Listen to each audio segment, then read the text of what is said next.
Welcome to this week's Quick Charge. The Apostle John wrote, God is love, and Paul described love as incredibly patient. Since God is love, and love is incredibly patient, then God is incredibly patient. But why would God ever need to be incredibly patient? Well, He is the God of times and seasons, and His purposes unfold through time. They're progressive, they're incremental. And He has committed His work through time and through people. So that means that, like God, we must be patient with His process, because we have the power to complicate God's process if we're not careful. We are capable of subverting or interrupting His process before the time. When things get rough and tough, we can often seek to abandon and even abort the very process that God has ordered to bring forth our destiny. But there's another consideration as well, and that is this. We also have the power to assist God's process. God's process can take a while. Have you ever noticed how long people wait for the process to unfold? How many seasons pass? How much time elapses? How many years go by? For Abraham, it was 25. For Moses, it was 40. For Isaac, it was 20. For Jesus, it was 30. For David, it was 10. For Noah, it was 120. And for Israel, it was 430.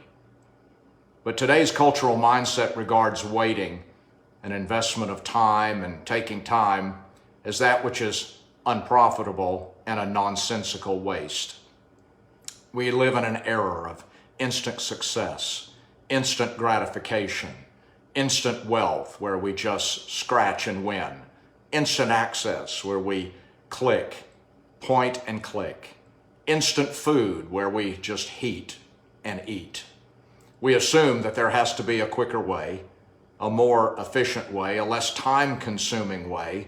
There's got to be a way to speed things up, to make things happen, to help things along, but it's futile in the end. Why? Because God's process is more important than what the process produces. Joseph, his goal was simply to get out of prison, and that was a lofty goal. So he tried to help God by speaking to Pharaoh's prison, in the butler in the prison. And here's what Joseph said in Genesis 40:14. When these good things happen, please don't forget to tell the king about me so that I can get out of this place. In the next verse he says, I've done nothing to deserve being put in this hole. Maybe you can relate to that. In verse 23, the Bible says, sadly, the chief butler did not remember Joseph at this time. Instead, he forgot all about him. The butler had one thing to remember. He had one job, he had one task, one favor to fulfill. It wasn't complicated, but God. God caused him to forget. Why? Because at this time was not the right time. It was not the fullness of time. In Genesis 41:1, the Bible says, and it came to pass. Oh yes, it did come to pass, all right, at the end of 2 full years, or after 2 whole years, or after a lapse of 2 years, at the end of 2 years of days. You see, there's a gap there, there's a hole, there's a lapse.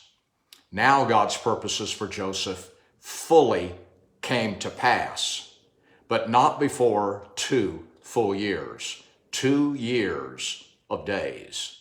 So when we attempt to help the process along, we tend to just complicate it, making it harder in the long run.